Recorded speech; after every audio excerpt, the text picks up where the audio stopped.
దేవుడు నిరంతరము మనతోనూ, మన కుటుంబంతోనూ, మన పిల్లలతోనూ ఆయన ఉన్నాడు. ఆయన్నే నజరేయుడైన యేసుక్రీస్తు ప్రభువారు మనని విడిచిపెట్టి మనం బాధల్లో కష్టాలు ఉన్నప్పుడు మనని మరిచే దేవుడు కాదు, మనని విడిచే దేవుడు కాదు. ఎందుకంటే యాకోబుతో అంటున్నాడు, యాకోబు నేను నిన్ను మరిచిపోజాలను. ఈరోజు దేవుడు నీతో మాట్లాడుతున్నాడు. ఏమని అంటే, నేను నిన్ను మరిచిపోజాలను. బిడ్డ, నువ్వు నా బిడ్డవు, నీవు నా బిడ్డవు అని దేవుడు నీతో మాట్లాడుతున్నాడు. మరి నీవు ఆయన మాట వింటున్నావా? ఒకసారి మనం పరీక్షించుకుందాం. వాక్యం చదువుకుందాం. 107వ కీర్తన 19 నుంచి 20 వరకు 2 వచనాలు చదివి ధ్యానించుకుందాం. ఎంత అద్భుతమైన మాటలు మనకిక్కడ కనబడుతున్నాయి. కష్టకాలమందు వారు యెహోవాకు మొరపెట్టిరి. చూసారా? కష్టకాలమందు, కష్టకాలం, అదొక కష్టకాలం. అంటే నీకు కష్టకాలం వచ్చింది. అది ఒక రోజు కావచ్చు, 2 రోజులు కావచ్చు, 3 రోజులు కావచ్చు, సంవత్సరం కావచ్చు, ఇంకెక్కువ సంవత్సరాలు కావచ్చు. ఆ కష్టకాలంలో మనుషుల వైపు చూడకు, మనుషుల మీద ఆధారపడకు. ఈ వాక్యాన్ని ఎత్తిపట్టి ప్రార్థించి అద్భుతమైన మాట. కష్టకాలమందు వారు యెహోవాకు మొరపెట్టిరి. ఎంత అద్భుతమైన మాట చూడు. కష్టకాలం ముందు ఏం చేశారు? వారు యెహోవాకు మొరపెట్టిరి. మొదటిది, ఆయన వారి ఆపదల నుండి వారిని విడిపించారు. చూసారా? కష్టం వచ్చినప్పుడు ఎందుకు మనం దేవుడికి ప్రార్థన చేయాలంటే, ఆయన విడిపించే దేవుడు, ఆయన రక్షించే దేవుడు, ఆయన పోషించే దేవుడు, మనల్ని సంరక్షించే దేవుడు ఆయనే అని పరిశుద్ధమైన గ్రంథం చెప్తా ఉంది.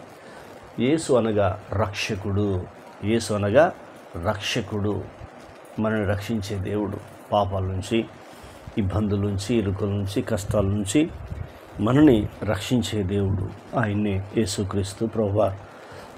రెండోది, మూడవది, ఆయన తన వాక్కును పంపి వారిని బాగు చేశాను.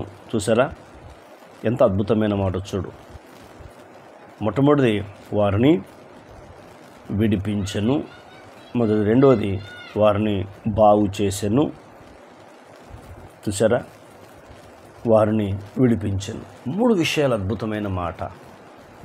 ఈ మాటలు నీ హృదయంలో ఉంచుకుంటున్నావా? ఒకసారి నిన్ను పరీక్షించుకో. ఎంత అద్భుతమైన మాట.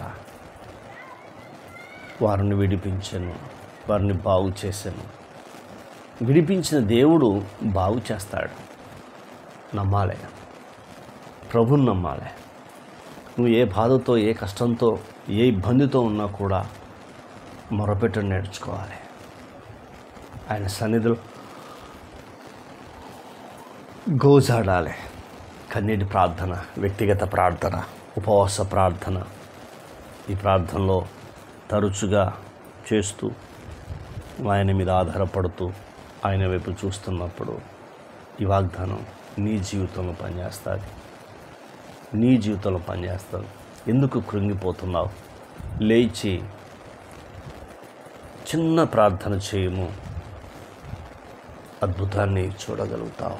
లేచి చిన్న ప్రార్థన చేయము, అద్భుతాన్ని చూడగలుగుతావు.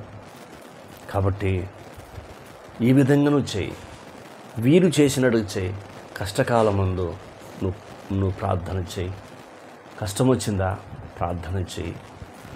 ఆ ప్రార్థన దేవుడు వింటాడు. వినడమే కాకుండా ఆయన మిమ్మల్ని ఆశీర్వదిస్తాడు, మిమ్మల్ని ముందుకు నడిపిస్తాడు.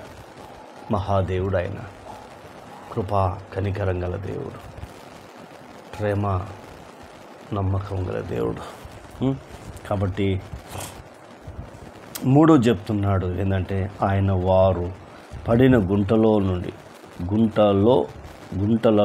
నుండి వారిని విడిపించింది. గుంటలలో అనేకమైన గుంటలలో పడుతున్నావేమో, అనేకమైన ఇబ్బందులు పడుతున్నావేమో, అనేకమైన శ్రమలు, బాధలు, కష్టాలు, నిందలు ఉంటున్నాము. పర్వాలేదు, బాధపడు, కృంగిపోకు, దేవుని మీద ఆధారపడు, ఆయన వైపు చూడు. నీ జీవితంలో అద్భుతం జరుగుతుంది. ఆశ్చర్యకార్యాలు జరుగుతాయి.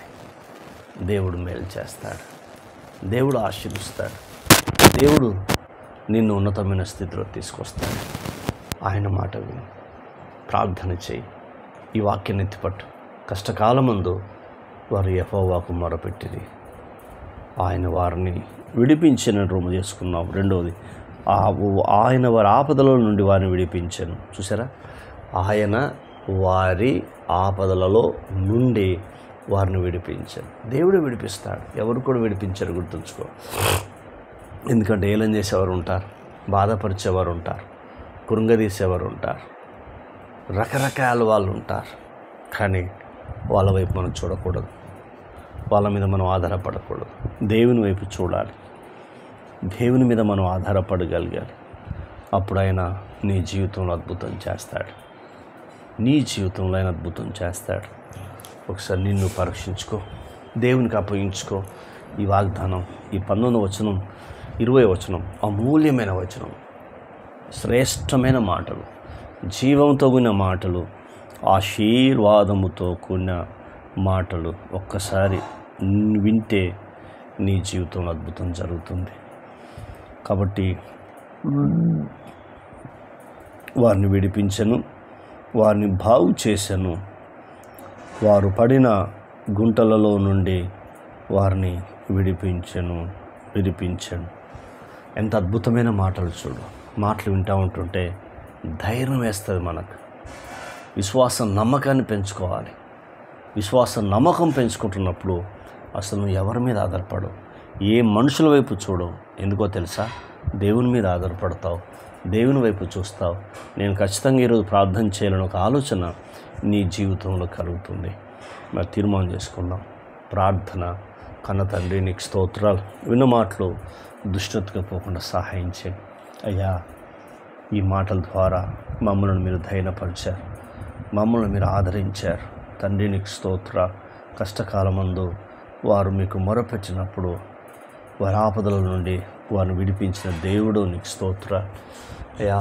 మా కష్టం కాలంలో కూడా మీకు మొరపెడుతున్నాం, మమ్మల్ని మీరు విడిపించవలసిందిగా బతిమలాడుతున్నాం, స్తుతిస్తున్నాం అయ్యా. మీరు వాక్కును పంపి వారు పడిన గుంటల నుండి వారు విడిపించిన దేవుడు, మాకు కూడా వాక్కును పంపి మేము పడిన గుంటలలో నుండి మమ్మల్ని విడిపిస్తారని విశ్వసిస్తూ ప్రార్థిస్తూ కృతజ్ఞతలు, స్తోత్రములు, వందనములు చెల్లిస్తూ యేసుక్రీస్తు నామములో అడిగినవన్నీ పొందుకున్నాం తండ్రి.